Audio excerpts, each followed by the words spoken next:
Hello guys, क्या हाल है हम सभी के। तो पेपर आई होप सबके अच्छे हो रहे होंगे पेपर, है ना। तो चलो अभी हम डिस्कस करते हैं अपने थर्ड ऑफ स्टेप का इवनिंग वाला पेपर जो हमारे पास है, इसको डिस्कस करेंगे। मॉर्निंग वाला ऑलरेडी मैं डिस्कस करा चुका हूँ, तो आप लोग देख सकते हो, और सेकंड स्टेप का भी हम डिस्कस कर ही चुके हैं। ठीक है, तो चलो थर्ड स्टेप के क्वेश्चंस देख लेते हैं जो जो अभी मेरे पास फिलहाल अवेलेबल है। तो पहला है ये क्वेश्चन हमारा, इसमें डाल रहे हो आप टर्शियरी ब्यूटॉक्साइड, मतलब एक बेस डाल रहे हो। ठीक है, तो आपको पता है बेस डालते हैं अगर हम एल्काइल हैलाइड के अंदर, तो हमारा क्या कौन सी रिएक्शन चलती है, एलिमिनेशन रिएक्शन चलती है, E1 E2 रिएक्शन। ब्यूटॉक्साइड ये जो बेस है हमारा क्या है, बल्कि बेस है मतलब एलिमिनेशन E2 रिएक्शन इसमें चलेगी। ठीक है, अब दूसरी कहानी ये आपको पता चल गया, एलिमिनेशन जब चलती है तो यहां से हाइड्रोजन निकलता है और हाइड्रोजन नेक्स्ट कार्बन से निकल सकता है। यहां से भी निकल, यहां पर भी एक हाइड्रोजन रहा होगा और यहां पर भी एक हाइड्रोजन रहा होगा, मतलब ये वाला हाइड्रोजन भी निकल सकता है, ये वाला हाइड्रोजन भी निकल सकता है। तो दो प्रोडक्ट बनते हैं, सपोज फर्स्ट बोल देता हूं, उसको सेकंड बोल देता हूं। तो अगर फर्स्ट वाला हाइड्रोजन निकालोगे तो क्या प्रोडक्ट मिलेगा आपका, ये हट जाएगा पूरा यहां से और यहां से हाइड्रोजन हटेगी, तो ये और ये हटेगा, यहां पर डबल बॉन्ड आएगा, ये डबल बॉन्ड आएगा अकॉर्डिंग टू फर्स्ट हाइड्रोजन निकाला। अगर हम सेकंड हाइड्रोजन निकालते हैं तो क्या प्रोडक्ट मिलेगा, तो सोचो ये वाला हाइड्रोजन और ये वाला हटेगा, डबल बॉन्ड यहां पर आएगी, यहां पर आगे डबल बॉन्ड, और ये प्रोडक्ट आपका मिल जाएगा अकॉर्डिंग टू सेकंड, जब हमने सेकंड हाइड्रोजन निकाला। ठीक है, अब सवाल ये है, यहां पर छोटी सी एक बच्चे गलती कर देते हैं। गलती क्या करते हैं, बच्चे को याद रहता है जब एलिमिनेशन रिएक्शन चलता है तो सेट-जेव्स रूल लगाते हैं बच्चे। ठीक है, बहुत बढ़िया।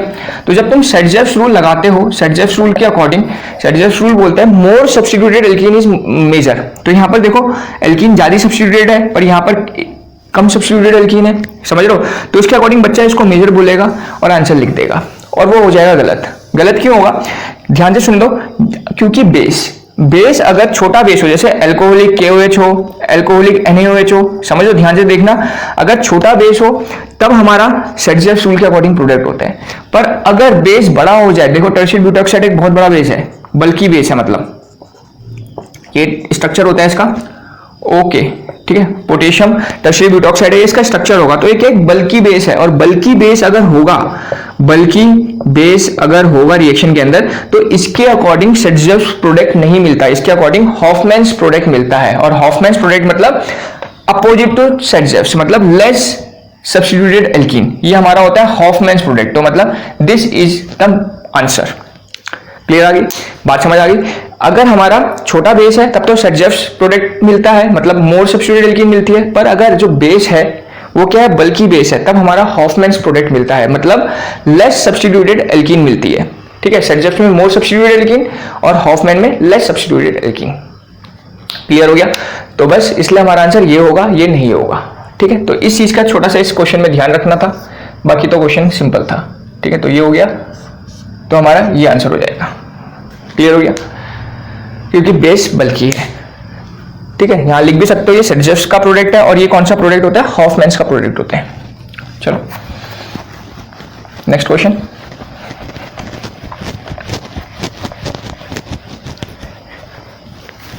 Next question, what is the decreasing order of SN2 reaction for the following. Okay, तो सबसे पहले मैं ये बना देता हूं, क्या क्या हमारे पास CH3Cl SN2 रिएक्शन, जरा मन में रिवाइज करो क्या होती है SN2 रिएक्शन।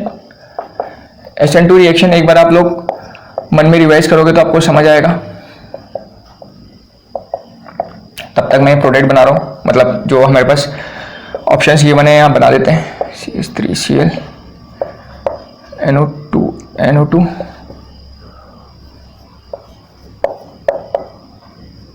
ठीक है, तो चलो ये मैंने ऑप्शंस बना दिए। आपको इनका डिक्रीजिंग ऑर्डर लिखना है रेट का, SN2 रिएक्शन का। सबसे स्ट्रांगली SN2 रिएक्शन कौन देगा, तो SN2 रिएक्शन सबको पता है कौन सी होती है, न्यूक्लियोफिलिक सब्स्टिट्यूशन बायमोलिकुलर रिएक्शन होती है, जो एक ट्रांजिशन स्टेट से होकर गुजरती है, जो एक किससे होकर गुजरती है, ट्रांजिशन स्टेट से। तो देखो किसमें चाहिए, एल्काइल हैलाइड में चाहिए। तो देखो ये CH3Cl ये वाला पोर्शन, सॉरी CH2 होगा, ये CH2 होगा यहाँ, सॉरी सब जगह CH2 होगा डेफिनेटली, वो तो इसको सही कर सकते हैं हम अपनी CH2Cl। ठीक है, तो CH2Cl जो है हमारा, ये किसके थ्रू होके गुजरेगी, हमारा SN2 रिएक्शन अगर हमने करवानी है। तो SN2 का पहले बेसिक चीज बताओ, SN2 क्या होती है। सपोज आपके पास एक कार्बन है, ठीक है, बहुत ध्यान से समझना। 1 2 3 तीन ग्रुप है सपोज ए बी सी, और यहाँ पर एक लिविंग ग्रुप सपोज क्लोरीन जोड़ दिया मैंने, तो क्लोरीन यहाँ से बाहर निकलेगा और यहाँ पीछे से बैक साइड से अटैक कौन करता है, न्यूक्लियोफाइल अटैक कर जाता है, यही होता है। ट्रांजिशन स्टेट बनती है। ट्रांजिशन स्टेट कैसे बनेगी, सपोज ये ए, ये बी, ये सी हो गया, यहाँ से क्लोरीन बाहर निकल रहा है और यहाँ से कौन अंदर आ रहा है, अंदर आ रहा है हमारा ये क्लोरीन यहाँ से बाहर निकल रहा है, और यहाँ हमारा ये जो न्यूक्लियोफाइल है, ये न्यूक्लियोफाइल है अंदर आ रहा है, और इस ट्रांजिशन स्टेट में नेगेटिव चार्ज रहते हैं। और इसके बाद क्या होगा, इन्वर्जन हो जाएगी, यहाँ न्यूक्लियोफाइल आ जाएगा और ये ए बी सी बन जाएगा। ठीक है, तो ये चीज सबने देखी हुई है, सबने अपनी अपनी स्टडीज में देखा होगा, ये हमारी SN2 की एक जनरल मैकेनिज्म होती है।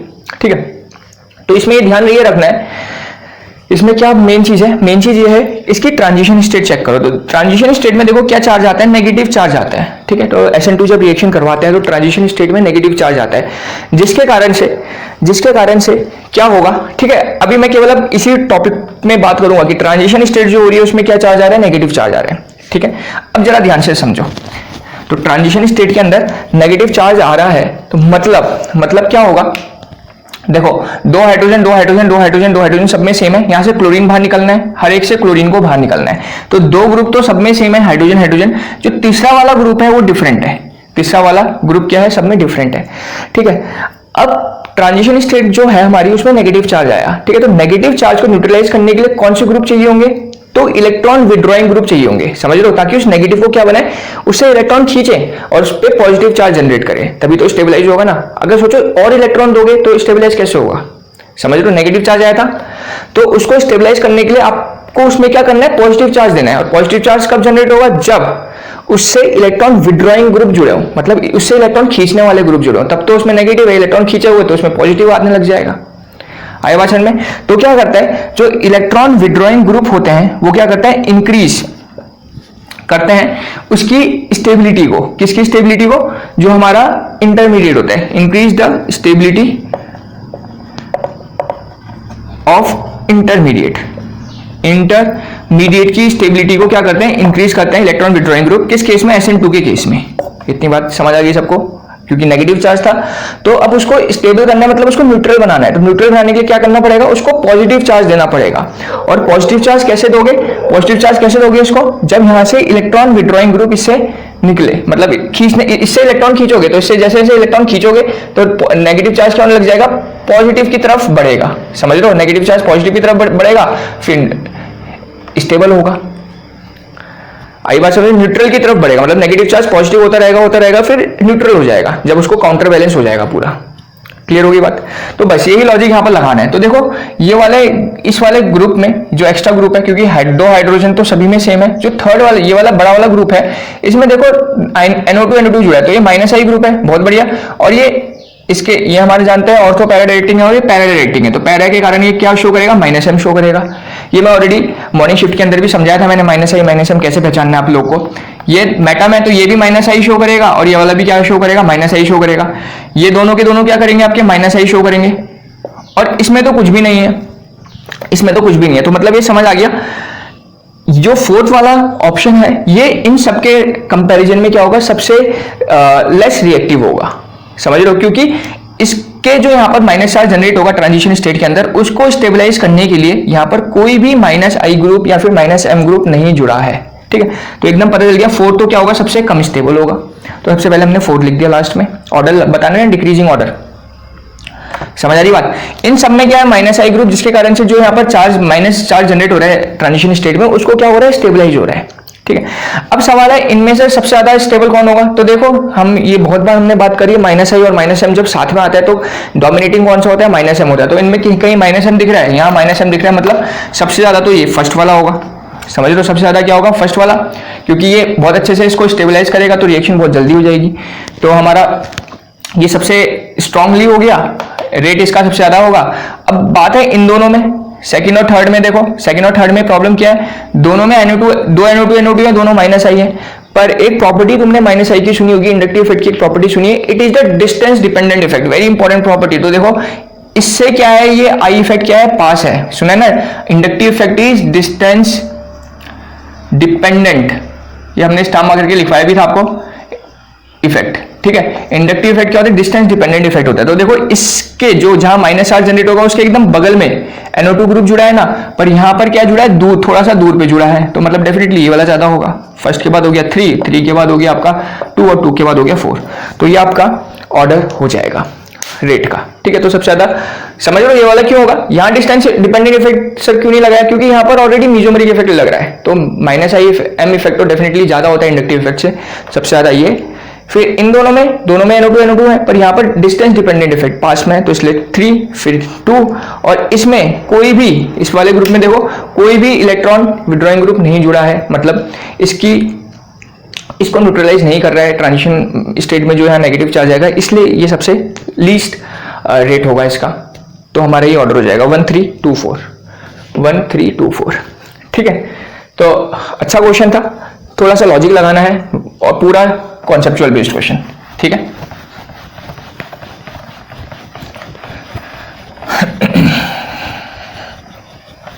थोड़ा सा लॉजिक लगेगा और पूरा का पूरा क्या है आपका कॉन्सेप्चुअल बेस्ड क्वेश्चन है, ठीक। Next question, question number 3। Question 3 क्या बोल रहा है, calculate CO bond in given structure of peptide chain. Peptide chain दे रखी आपको एस्पार्टिक एसिड, ग्लाइसिन और लाइसिन की, ठीक है। तो aspartic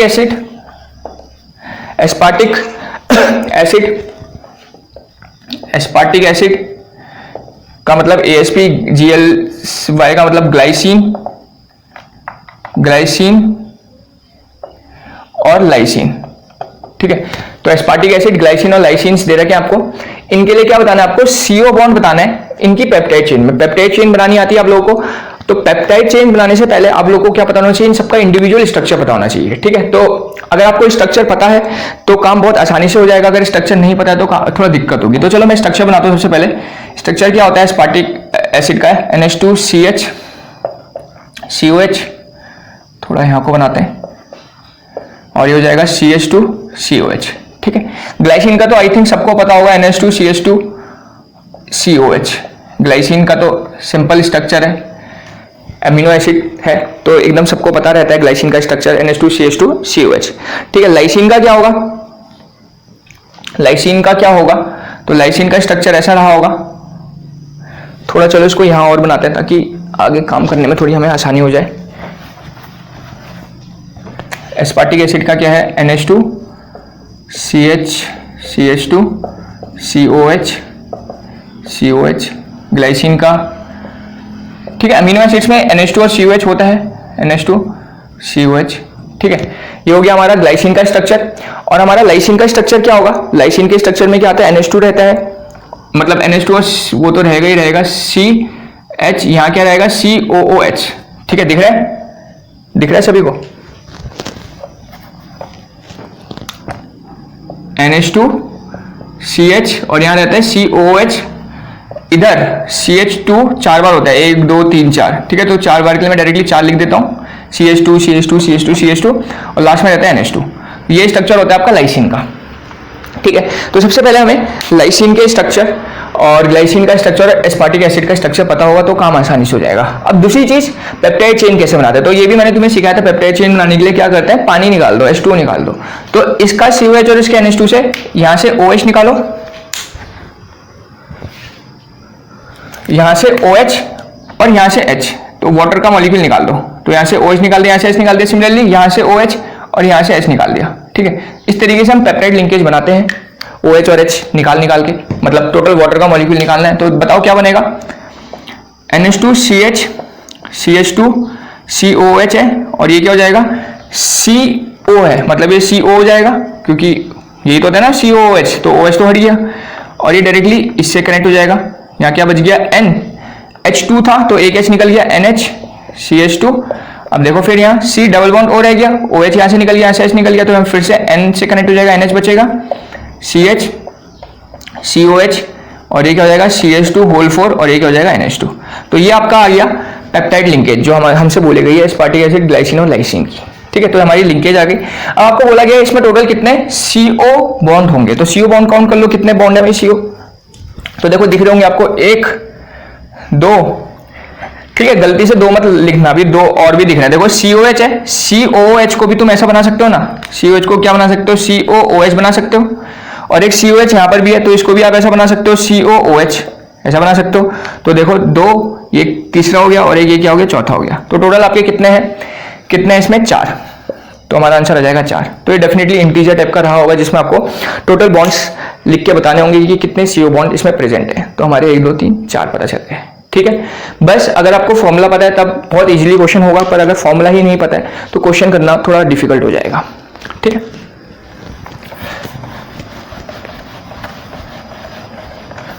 next question, write the decreasing order of nucleophilic addition reaction for the following. ये तो मॉर्निंग शिफ्ट के अंदर भी सेम क्वेश्चन ही आया था, सेम टाइप का बताया गया था। कार्बोनिल ग्रुप के अक्रॉस जितना लेस बल्की ग्रुप होगा, लेस बल्की ग्रुप होंगे यहां पर और यहां पर, उतना ज्यादा क्या होगा, वो रिएक्टिव होगा, ये बताया था। और एल्डिहाइड और कीटोन्स में एल्डिहाइड क्या होता है, is more reactive than ketone, है ना, क्योंकि एल्डिहाइड में एक तरफ क्या रहता है, H रहता है, एक तरफ H रहता है, पर कीटोन में दोनों तरफ क्या जुड़ सकती है, कार्बन चेन जुड़ सकती है, इसलिए एल्डिहाइड ज्यादा रिएक्टिव होते हैं कीटोन से। तो बता दो। तो देखो प्रोपेनॉल है, स्ट्रक्चर बनाते हैं सबसे पहले। प्रोपेनॉल क्या होगा, एक एल्डिहाइड है। ब्यूटेनॉन क्या होगा, ये आपका कीटोन हो गया। बेंजल्डिहाइड क्या होगा, आपका एल्डिहाइड हो गया।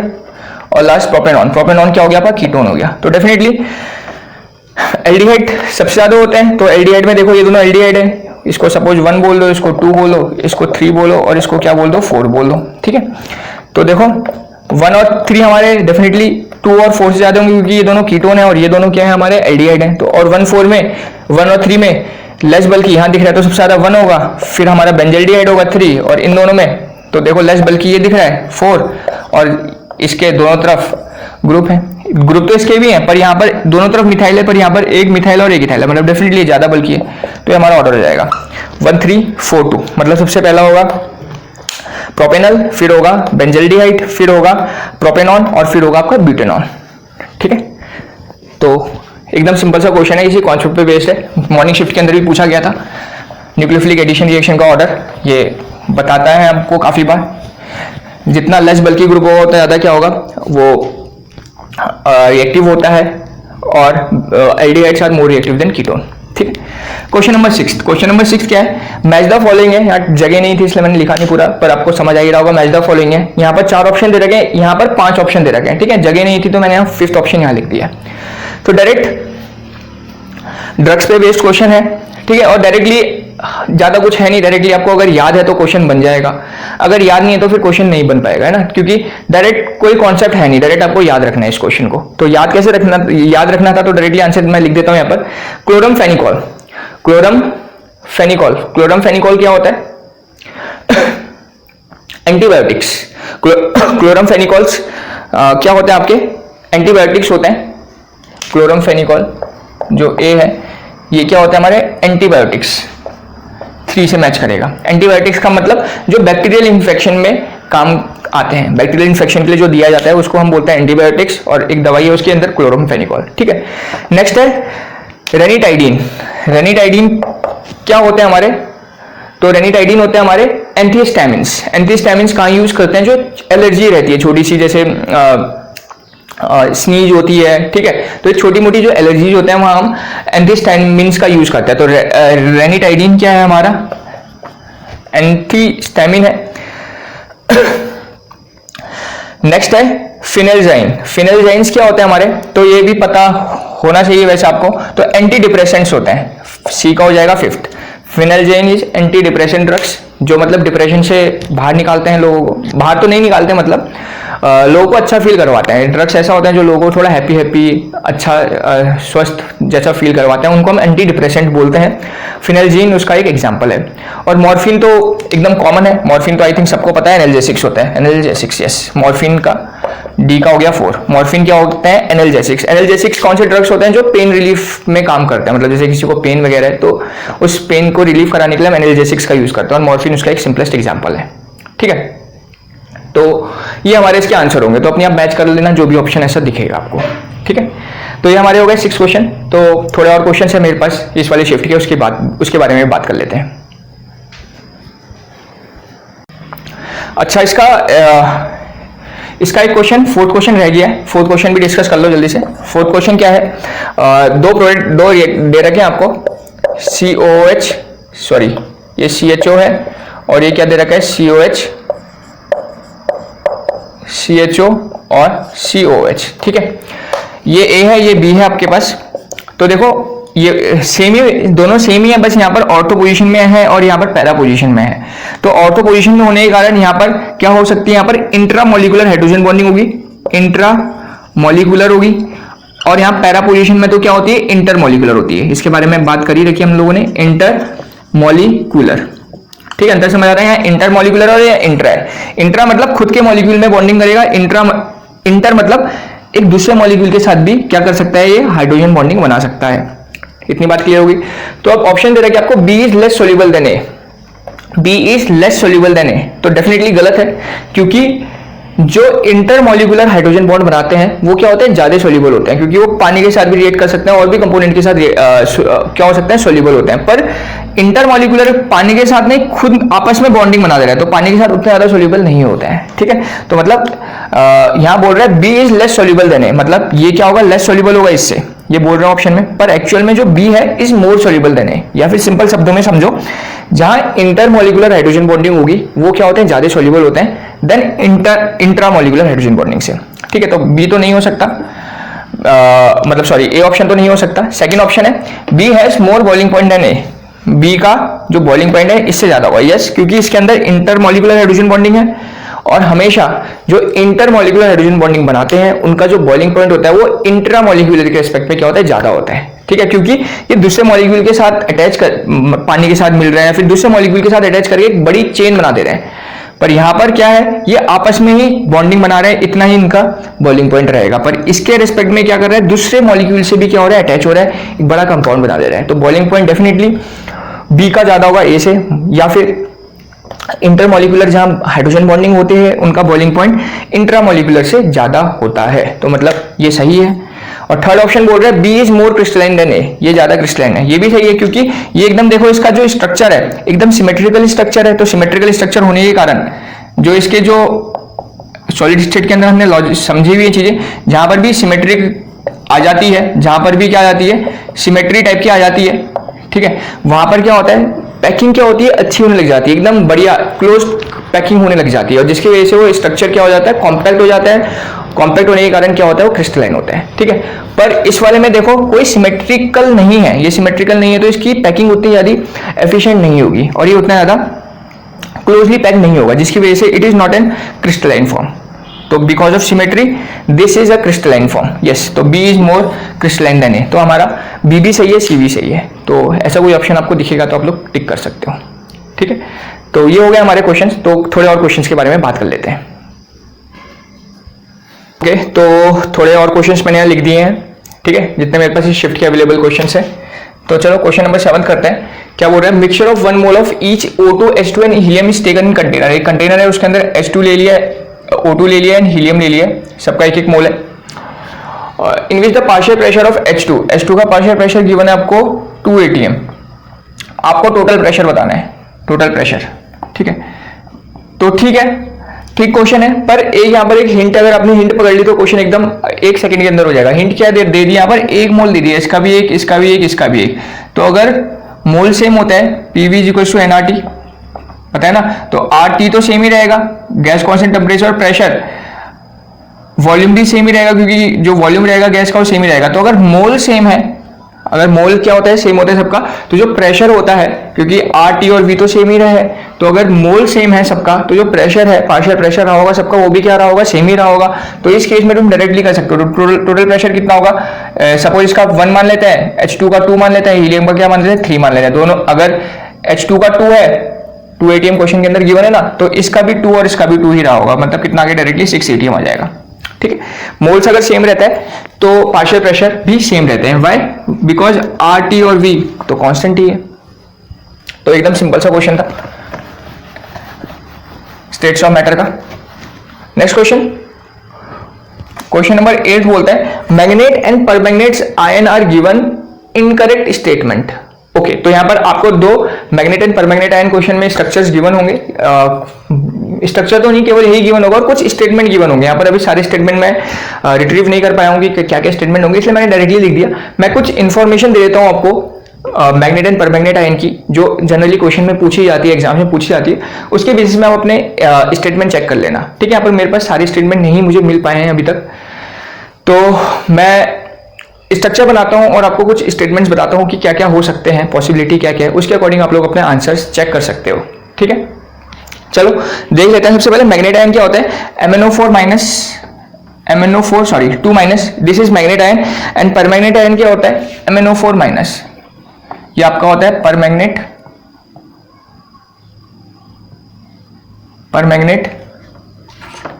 और ये होता है आपका मैग्नेट। ठीक है, मैग्नेट आयन हो गया, परमैग्नेट आयन हो गया। स्ट्रक्चर कैसा होता है इसका, MnOO, ये स्ट्रक्चर होता है इसका। और परमैग्नेट आयन का क्या होगा, 1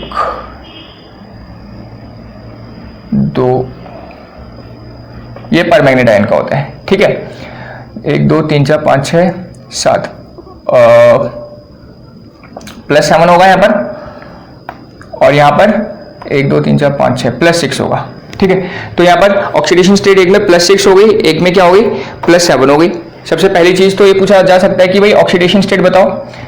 ऑक्सीडेशन स्टेट कुछ स्टेटमेंट मैं बता रहा हूँ, इसकी +6 होती है, इसकी क्या होती है, +7 होती है। ठीक है, दूसरा इसकी मैग्नेटिक प्रॉपर्टी पूछी जा सकती है।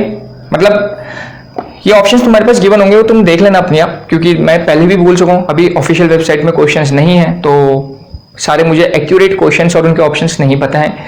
ये बस स्टूडेंट से पूछ के, अलग अलग वेबसाइट से कलेक्ट करके मैं जो क्वेश्चंस ले रहा हूँ उनके बाद उनको मैं डिस्कस कर रहा हूँ। ठीक है, तो आप लोग अपने आप चेक कर लेना। ऑक्सीडेशन स्टेट इसकी 6 होगी, इसकी 7 होगी, पहला क्वेश्चन ये पूछा जा सकता है। दूसरा ऑप्शन में गिवन हो सकता है कि मैग्नेटिक प्रॉपर्टी, ये मेरा +6 है, +6 ये मेरा क्या होता है, पैरामैग्नेटिक होता है, और ये मेरा क्या होता है, डायमैग्नेटिक होता है। ये मेरा पैरामैग्नेटिक होता है, ये मेरा क्या होता है, डायमैग्नेटिक होता है, परमैग्नेट आयन। कलर पूछा जा सकता है, कलर इसका ग्रीन होता है। ठीक है, और इसका क्या कलर होता है, पर्पल कलर होता है। स्ट्रक्चर पूछा जा सकता है, स्ट्रक्चर दोनों का ही क्या है, टेट्राहेड्रल है। दिख ही रहा है आपको, ये टेट्राहेड्रल है और ये भी क्या है आपका टेट्राहेड्रल स्ट्रक्चर में मिल रहा है। ठीक है, तो ये कुछ क्वेश्चंस है, इन्हीं का स्टेटमेंट पूछा जा सकता है कि भाई इसका ऑक्सीडेशन 6 है, इसका 7 है, ये पैरा है, ये डाया है, इस टाइप से हो सकता है ऑप्शन गिवन हो कि मैग्नेट इज पर्पल कलर और परमैग्नेट इज ग्रीन कलर, तो वही ऑप्शन हो जाएगा, क्योंकि वो गलत हो जाएगा। इनकरेक्ट निकालना है ना आपको। एक्चुअल में पैरामैग्नेट क्या होता है, पर्पल होता है, और मैग्नेट क्या होता है, ग्रीन होता है। ठीक है, तो ऐसे ऑप्शंस आपको गिवन होंगे। तो ये प्रॉपर्टीज मैंने यहाँ कुछ बेसिक जिनसे क्वेश्चन पूछा जाता है वो मैंने यहाँ लिख दी है, आप अपने आप स्टेटमेंट्स देख सकते हो अपने पेपर के अंदर, और जो आने वाले पेपर्स हैं उसमें आप लोग ये प्रॉपर्टीज का ध्यान रख के क्वेश्चंस को इजीली समझ सकते हो। ठीक है, तो आगे बात समझ में इतनी बात क्लियर होगी सबको कि कैसे हम करेंगे क्वेश्चंस को। ठीक है, तो अपने आप स्टेटमेंट्स वगैरह देख लेना। नेक्स्ट क्वेश्चन,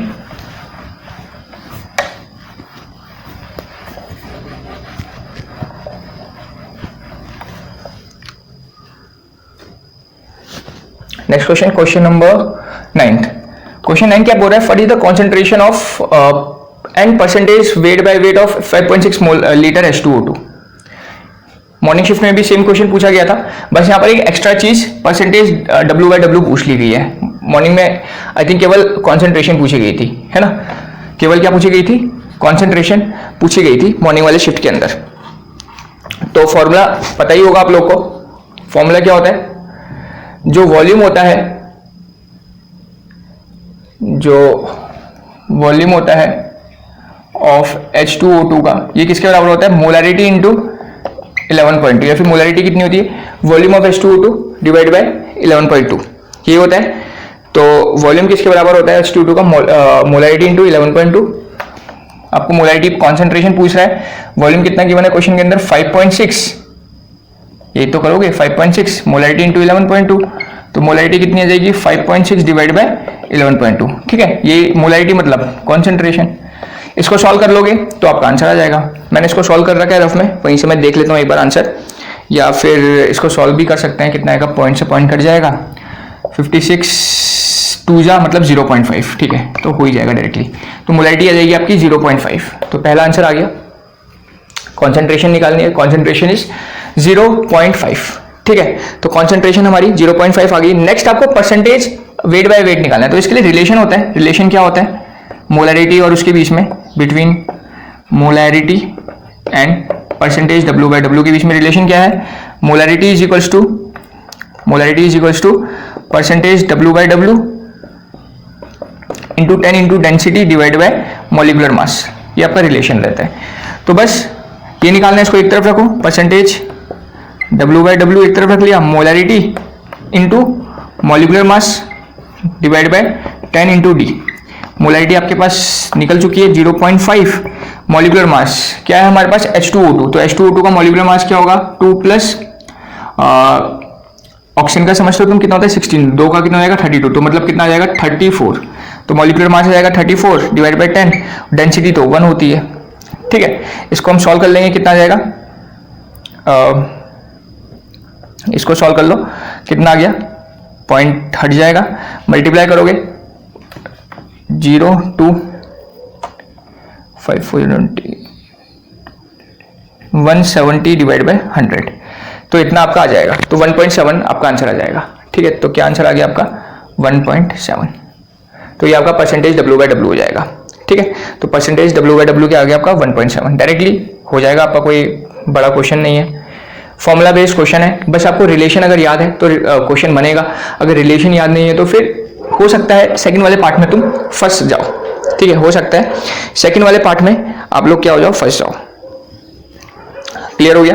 कैसे करा हमने? मोलैरिटी निकाला हमने 0.5, इसको यहाँ पुट करा, इसको एज इट इज रखा, क्रॉस मल्टीप्लाई कर दिया, molarity into molecular weight divide by 10 into D, 0.5 34 10, density कितनी है? 1 है, इसको 0.5 लिखा, पॉइंट से 1 0 आ गया, तो इसको मल्टीप्लाई करा 170 डिवाइड बाय 100, तो मतलब 1.7, ठीक है। तो ऑप्शन होंगे आपके, दो आंसर हो गए, 0.5 और एक 1.7, ठीक। Next question, question number 10। Question number 10 क्या बोल रहा है? क्वेश्चन 10 बोल रहा है, what is the valency of an atom if its successive ionization energy are 800 900 925 25,000, ठीक है। तो उसकी वैलेंसी बतानी है। वैलेंसी मतलब तुम समझते हो आउटर मोस्ट इलेक्ट्रॉन, जो जहां कितने इलेक्ट्रॉन निकाल सकता है, तो एक इलेक्ट्रॉन निकाल सकता है तो उसकी वैलेंसी 1 होगी, 2 निकाल सकता है तो 2 होगी। तो जरा देखो ना आयनाइजेशन एनर्जी में डिफरेंस ज्यादा कहां आया? तो देखो यहां पर भी उतना ज्यादा डिफरेंस नहीं है, यहां पर भी नहीं है, पर थर्ड से फोर्थ, थर्ड आई से जब हमने फोर्थ आई को कंपेयर करा तो यहां एनर्जी का डिफरेंस क्या है? बहुत ज्यादा है, मतलब यहां तो बहुत ही ज्यादा एनर्जी देनी पड़ेगी। यहां पर देखो इन तीन में उतना ज्यादा डिफरेंस नहीं, मतलब ये इलेक्ट्रॉन ये इलेक्ट्रॉन ये इलेक्ट्रॉन बहुत इजीली निकल सकता है। तो बहुत इजीली अगर निकल सकता है तो वैलेंसी कितनी रही होगी? +3 रही होगी। 3 इलेक्ट्रॉन निकल रहे हैं ना, तो 3 रहे होंगे, मतलब जो आपका एल्यूमिनियम हो सकता है, मतलब बात समझ लो, सिंपलेस्ट वही रहता है +3 वैलेंसी के अंदर, क्योंकि यहां से जब चौथा इलेक्ट्रॉन निकालोगे तब इतनी एनर्जी चाहिए, मतलब वो क्या हो चुका है? 3 इलेक्ट्रॉन निकालने के बाद वो क्या हो चुका है? स्टेबल हो चुका है, उसका आउटर मोस्ट कॉन्फ़िगरेशन उसने अचीव कर ली है, ठीक है। इसलिए जो चौथा इलेक्ट्रॉन निकालने के लिए एनर्जी हमें क्या चाहिए? बहुत ज्यादा अमाउंट में चाहिए। क्लियर हो गया? तो तुम 3 इलेक्ट्रॉन इजीली निकाल सकते हो इससे, इसलिए इसकी वैलेंसी क्या रही होगी? 3 रही होगी। 3 इलेक्ट्रॉन निकाल सकते हो तो वैलेंसी +3, मतलब 3 आंसर हो जाएगा। डायरेक्ट कॉन्सेप्चुअल बेस्ड क्वेश्चन है। Clear? Okay, now next question, how much volume of question number 11, how much volume of 0.1 normal NaOH will neutralise 10 millilitre of 0.1 normal phosphoric acid? Direct question, concentration में based, N1V1 equals to N2V2, ठीक है। ये acid मान लेते हैं और इसको क्या मान लेते हैं? बेस मान लेते हैं सपोज, या इसको बेस मान लो, इसको एसिड मान लो, चलो एसिड ही मान लेते हैं। किसका निकालना है आपको? How much volume of NaOH required, इसका वॉल्यूम निकालना है, तो इसको हम NaOH मान लेते हैं, चलो, और इसको हम एसिड मान लेते हैं, जो हमारा कौन सा एसिड दे रखा है? Phosphoric acid. फॉस्फोरिक एसिड का नाम पता ही होगा सबको, H3PO4, सॉरी, PO3 होता है फॉस्फोरस एसिड, ठीक है, H3PO4। वैल्यू सब्स्टिट्यूट करेंगे, N1 दे रखा है 0.1, V1 आपको कैलकुलेट करना है, N2 यहां पर भी दे रखा है कितना? 0.1, which will neutralise 10 millilitre of 0.1 normal phosphoric acid, और इसका वॉल्यूम दे रखा है 10। तो पॉइंट से पॉइंट कैंसिल आउट हो गया, तो बहुत सिंपल क्वेश्चन, डायरेक्टली 10 आ गया, हो गया। तो देखो डायरेक्ट फॉर्मुला बेस्ड क्वेश्चन है, N1V1 इक्वल्स टू N2V2, ठीक है। ये भी हमने सॉल्यूशन वाले पार्ट में भी बहुत बार इस टाइप के क्वेश्चंस करे हुए हैं सॉल्व, तो आपका बहुत इजीली हो जाएगा, ठीक। तो इसका आंसर 10 आ गया। Next question, question number 12। Question 12 क्या बोल रहा है? इन आइसोटोनिक सॉल्यूशन, आइसोटोनिक सॉल्यूशंस कौन से होते हैं? जिनका ऑस्मोटिक प्रेशर क्या हो? सेम हो, पाई 1 इज इक्वल्स टू पाई 2। ऐसे सॉल्यूशन को हम ऑस्मोटिक आइसोटोनिक सॉल्यूशंस बोलते हैं, ए एंड बी। सपोज ये ए है, ये बी है, ठीक है, इन दोनों का ऑस्मोटिक प्रेशर क्या रहा होगा, सेम रहा होगा। तो अगर ऑस्मोटिक प्रेशर सेम रहा होगा तो क्या होगा, पाई सी आर टी। ये तो फॉर्मूला आप लोगों ने, सॉरी सी आर टी सुना है आप लोगों ने, C R T is equals to pi का फॉर्मूला क्या होता है, C R T, C 1 R T 1 is equals to C 2 R T 2। अब गैस कांस्टेंट और टेम्परेचर तो सेम है, आर टी से आर टी कैंसिल आउट हो जाएगा, तो सी 1 किसके इक्वल बचेगा, सी 2 के इक्वल हो जाएगा। सी 1 किसके इक्वल होगा, सी 2 के। अब सी 1 क्या होती है, कॉन्सेंट्रेशन मतलब मोलैरिटी। मोलैरिटी के लिए फॉर्मूला पुट कर सकते हो तो number of moles of solute divide by volume of 1 number of moles of 2 divide by volume of 2। बस अब वैल्यू सब्स्टिट्यूट करो। A and B 0.73 gram of A, तो इसका वेट कितना होगा, नंबर ऑफ मोल का फॉर्मूला जानते हो ना, नंबर ऑफ मोल क्या होता है आपका, वेट अपॉन मॉलिक्यूलर वेट, ये फॉर्मूला होता है। आपको देखो क्या निकालना है, मॉलिक्यूलर मास का रेशियो निकालना है, मतलब आपको ये मॉलिक्यूलर वेट जो है वो निकालना है, ठीक है। तो weight upon molecular weight, wait given है, इसका मॉलिक्यूलर वेट को एम ए ले लेता हूं, ये ए चल रहा है, चलो इसको ए ले लो, इसको बी और बी ले लो, ठीक है। तो एम ए ले लिया, और वॉल्यूम ऑफ ए कितना गिवन है, is dissolved in 250 millilitre solution. हम जानते हैं नीचे किस में होना चाहिए हमारा, मिलीलीटर में नहीं होना चाहिए, लीटर्स में होना चाहिए। तो 250 मिलीलीटर है, तो इसको किससे क्या करना पड़ेगा, हमें 1000 से डिवाइड करना पड़ेगा। तो 1000 से हम डिवाइड करेंगे तो क्या बन गया, लीटर बन गया, is equals to while 1.65 gram of B, मतलब इसका वेट दे दिया आपको 1.65 ग्राम और इसका वेट दे दिया है। ये इसके लिए भी सेम फॉर्मूला होगा, नंबर ऑफ मोल्स का। मॉलिक्यूलर वेट के लिए क्या लिख लेते हैं, एमबी लिख लेते हैं, divided by dissolved in 1 litre solution. तो इसके लिए हमें लीटर में ही गिवन है, तो यहाँ कन्वर्जन करने की जरूरत नहीं है, समझ लो, यहाँ मिलीलीटर में था इसलिए मैंने कन्वर्ट करा। बस अब सॉल्व कर लो तो कितना आएगा, 0.73 डिवाइड बाय एम ए, ये कितना हो जाएगा, कट जाएगा 4 और 4 ऊपर चला जाएगा, into 4 is equal to 1.65 divide by M B. तो M A by M B कितना हो जाएगा, एम ए आ जाएगा 0.73 इंटू 4 और 1.65 नीचे आ जाएगा 1.65। तो इसको तुम सॉल्व कर लो तो तुम्हारा आंसर आ जाएगा। यही तुम्हें निकालना था, find the ratio of molecular mass of A and B, A और बी का मॉलिक्यूलर मास का रेशियो निकालना है। तो यहाँ से सॉल्व करोगे तुम लोग तो you will get your answer, ठीक है, you will get your answer. कितना आ जाएगा, इसको सॉल्व करके 1.769 के राउंड आ जाते हैं, ठीक है, 1.769 के राउंड, वरना आप लोग अपने आप सॉल्व कर लेना, आपको आंसर मिल जाएगा। क्लियर है। आइसोटोनिक का मतलब ऑस्मोटिक प्रेशर सेम होगा, C R T equal to C R T, R T cancel, C1 C2, बस सी का फॉर्मूला जानते हो, नंबर ऑफ मोलैरिटी है ये, number of moles upon volume of solution, और नंबर ऑफ मोल्स का फॉर्मूला भी पता ही होगा, weight upon molecular weight. Value substitute करिए, आंसर आ गया। क्लियर है, कोई डाउट है इतने में? अगर किसी भी बच्चे को कोई डाउट रहता है तो आप लोग कमेंट सेक्शन में पूछ सकते हो कि सर ये कैसे हुआ, इसको समझा दो, ठीक है। तो कमेंट सेक्शन में आप लोग अपने डाउट्स वगैरह पूछ सकते हो।